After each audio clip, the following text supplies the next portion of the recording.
Hello again. It's Saturday, the Saturday before Christmas, and I'm in my study, and Socks is sleeping, and we've been doing some drawing and painting and reading. Jeremy's out being Santa Claus at the Klondike Club around the corner. He's doing 3 days of giving out presents and talking to everyone and talking to kids. So he's having a great time being Santa. It's been a busy week.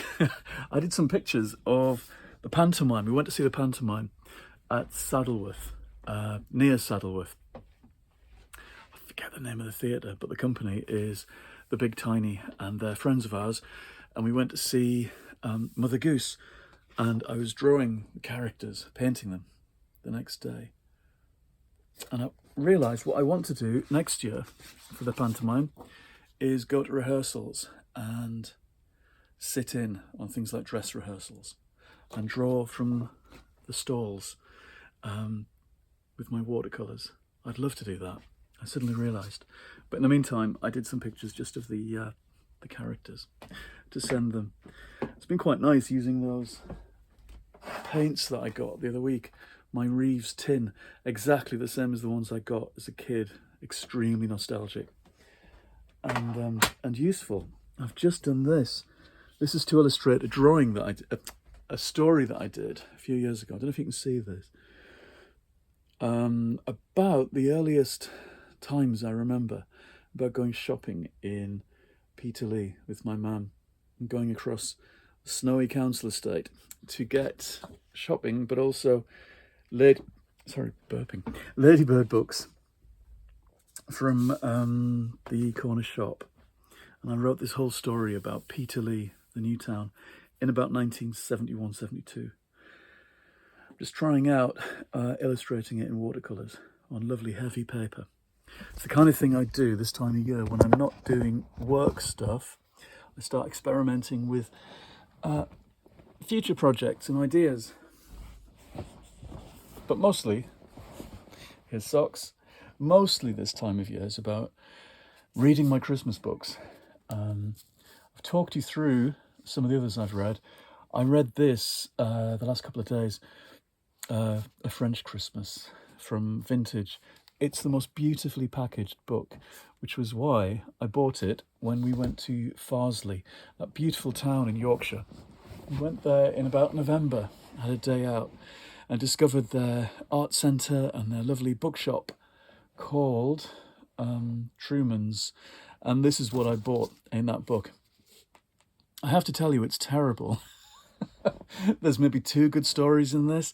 I'm so disappointed. Yesterday afternoon was a disaster. It was lovely reading, lovely sitting with a cat, but it's padded with 19th century stories that are really sentimental. They are kind of, oh dear, the beggar died because it was Christmas and he was poor. Or, oh dear, they went to heaven because they were kind.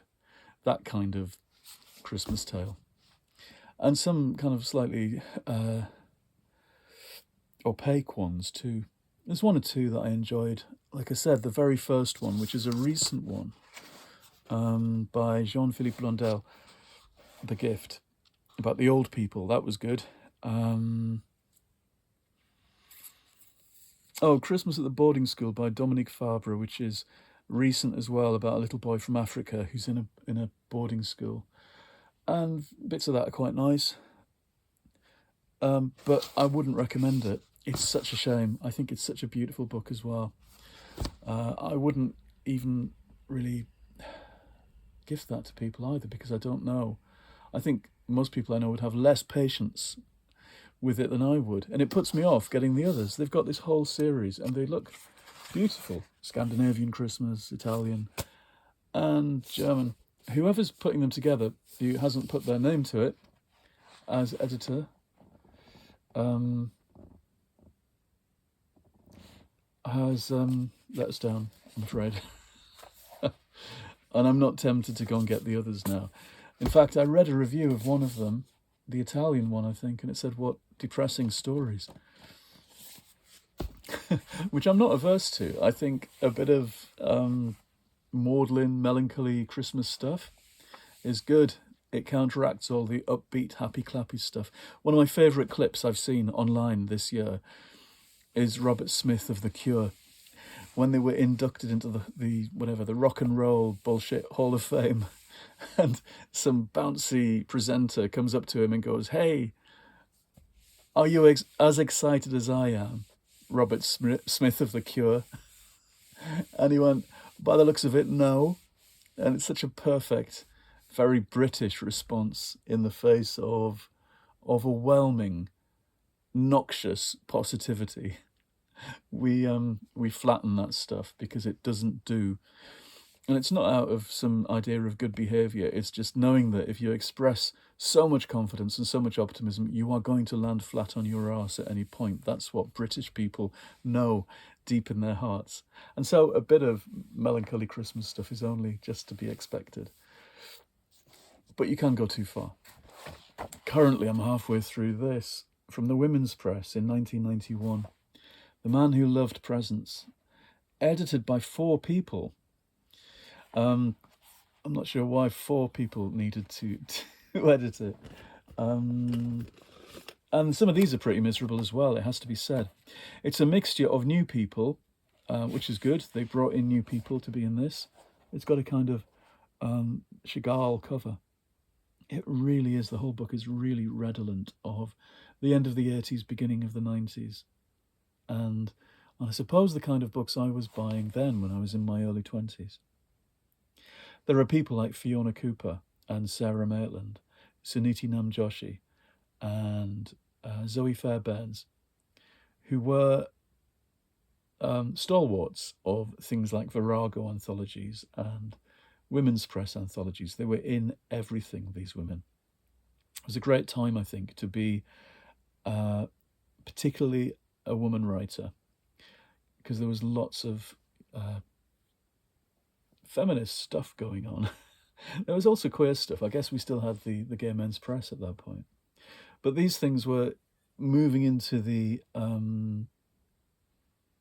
mainstream, I think.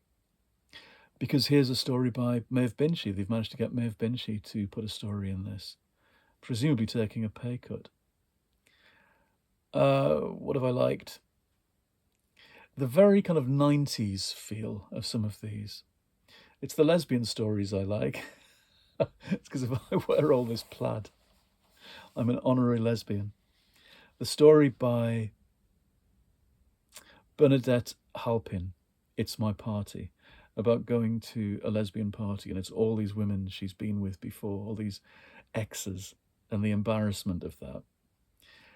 It feels very teenagery, as does Fiona Cooper's Not Another Clucking Christmas, where the lesbian writer goes back from the northeast, where she lives, to somewhere down south with her quite conservative family, and has a dreadful time. It's a story that kind of breaks off suddenly, and with no apparent ending. It was a time when you could do that, I suppose, as well. When it was a kind of a chance to stick 2 fingers up. You think you're enjoying the story and it's going to finish with a happy ending or a sad ending. No, it's not. It's just going to finish, because that's what life's like. There's a kind of fuck you attitude, a punkish attitude, I suppose, to the best of the stuff that comes out of feminist fiction and queer fiction, gay fiction. Let's call it gay fiction, because that's what it was at the time, gay and lesbian fiction. And it's, I suppose queer came along a bit later in the 90s. It wasn't the same queer that we have now, but that's a discussion for a different day. That kind of up yours attitude is still funny to me. The difficulty of going home to family when you're not out at home and live a different life, live a different kind of life, is present here, and to me is a very kind of 90s thing. It's a time capsule. Some of them, you think, why am I reading this? Which isn't a good sign. But I will finish this, and that brings me to the end of the pile of things that I set aside for Christmas. There are, of course, lots and lots of Christmas books that I haven't finished, and I wasn't expecting to get to this year, but maybe I will. Maybe I've got through things faster. I won't start Cher's memoir until later in the month, perhaps. Okay, maybe that's it. I'm gonna go. I just found a clip of David Bowie singing Loving the Alien to an acoustic guitar at Carnegie Hall in 2001 that I'd never seen before. And then singing on stage with Patti Smith, People Have the Power. That's kind of knocked me for six, seeing a David Bowie moment I had never seen before. YouTube is really a box of delights, isn't it? It really is full of things that transport you to different times. And I like it for that. These kind of shaky camcorder recordings. Okay, I am gonna go. I'll be back before Christmas. See you later. Bye-bye.